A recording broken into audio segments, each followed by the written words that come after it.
একটা বালিকা আমাকে দিয়ে গেছেন। আমি যে বাড়িতে মাধবগিরি করি, রূপ গোস্বামীকেও ভজন ছিল তো, রূপ গোস্বামী বলছে, ওরে রূপ, ওরে রূপ, ওরে রূপ রে,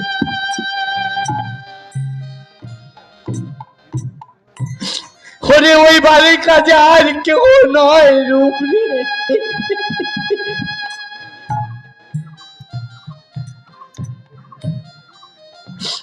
ওই বালিকা যে আর কেউ নয়, ও যে শ্রীমতী রাধা রানী।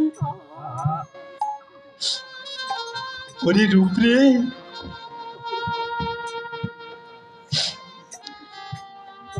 তুই কি রাধারানীর ভজন করতে এসেছিস না তোর ভজন রাধারানী করতে এসেছে রে?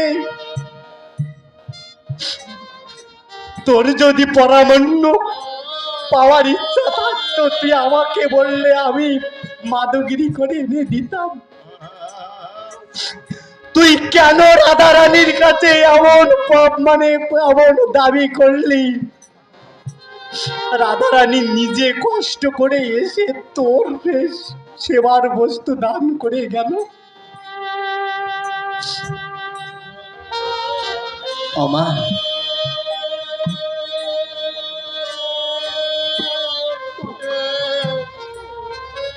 রূপ গোস্বামী রাধারানীর মাহাত্ম্য বুঝতে পারলেন? রঘুনাথ দাস বাবাজি,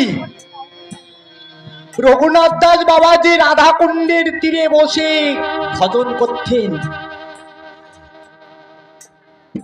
এই রঘুনাথ দাস বাবাজি কিন্তু যে কোনো ঘরের সন্তান নয়, জানেন তো পরিচয়টা? জানেন সবাই, তবু একটু বলি। রঘুনাথ দাস বাবাজির পিতার নাম ছিল গোবর্ধন। এই গোবর্ধন ছিলেন জমিদার। জমিদারের সন্তান, একমাত্র সন্তান হলো রঘুনাথ। এই রঘুনাথ যখন ভজন পথে আসলেন, তার আসার আগে অনেক কাহিনী আমি বলবো না, বলার সময়ও খুব কম। কিন্তু রঘুনাথ দাস বাবাজি যখন ওই রাধা কুণ্ডের তীরে বসে ভজন করতেন, ভজন করছেন, তৎকালীন দিনে তো সেইখানে গভীর জঙ্গল ছিল। এখান থেকে 600 বছর আগে গভীর জঙ্গলে যখন তিনি রঘুনাথ দাস বাবাজি যখন রাধার ভজন করছেন,